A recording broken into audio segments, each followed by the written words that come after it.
How can I ever thank you? You've earned it.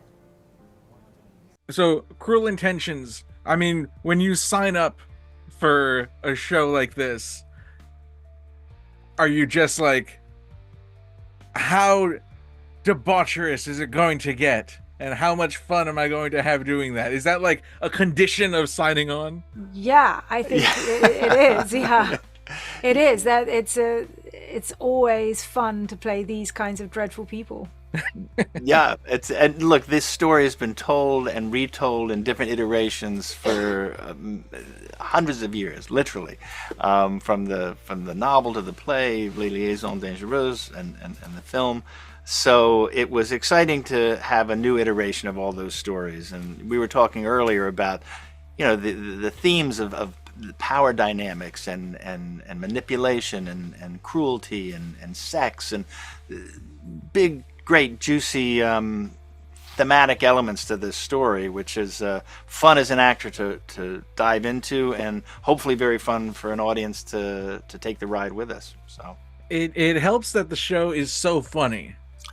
and humor, yeah, that's great, and I'm glad you found it that way, because I felt like Phoebe Fisher's dialogue was so sharp and dynamic and kind of compelling and juicy and fun. So, and I loved seeing the first two episodes, which I hadn't seen, and I only have one scene in that. So, seeing how well they all played it, Yeah, the dialogue really jumped out when you read it and thought, oh, this is witty. This is witty and sharp. Yeah. So that was exciting to read. Yeah, from the get-go. I like that you pointed out, how this story's been told for hundreds of years, because my initial reaction when watching it was like, wow, kids these days. Ah. But then I was like, oh, the parents are just as bad. And then I'm like, worse. Yeah. And there's nothing new under the sun. There's just different ways through technology and what have you to articulate our raunchiness. Yes. Over the generations.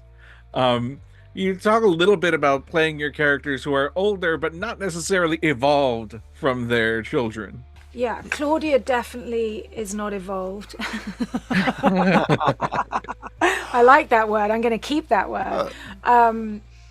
Yeah, Claudia is, clearly a broken person and needs to control and manipulate and seduce and have things a certain way, which I decided it was all fear-based and from a brokenness to have to be that extreme.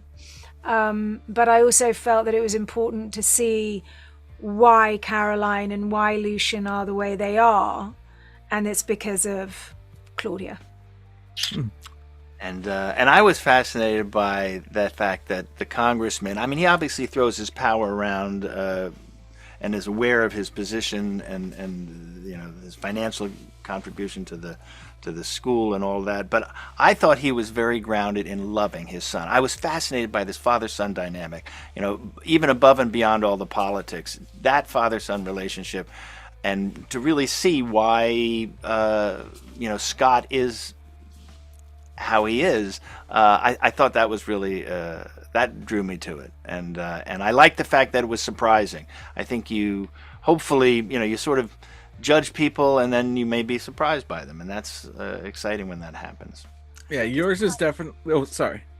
No, I was going to say I think it's quite fascinating when you see the dynamic of a show like Cruel Intentions, where they're like you're literally the only love element in the show, right? Because everything else is devoid of that, and it's quite fascinating that there can be that lack of love.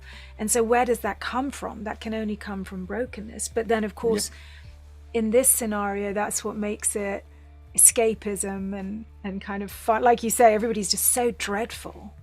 You just can't stop watching them. You can't stop watching them, right? Exactly. It's just massively fun. A little bit of watching the car wreck.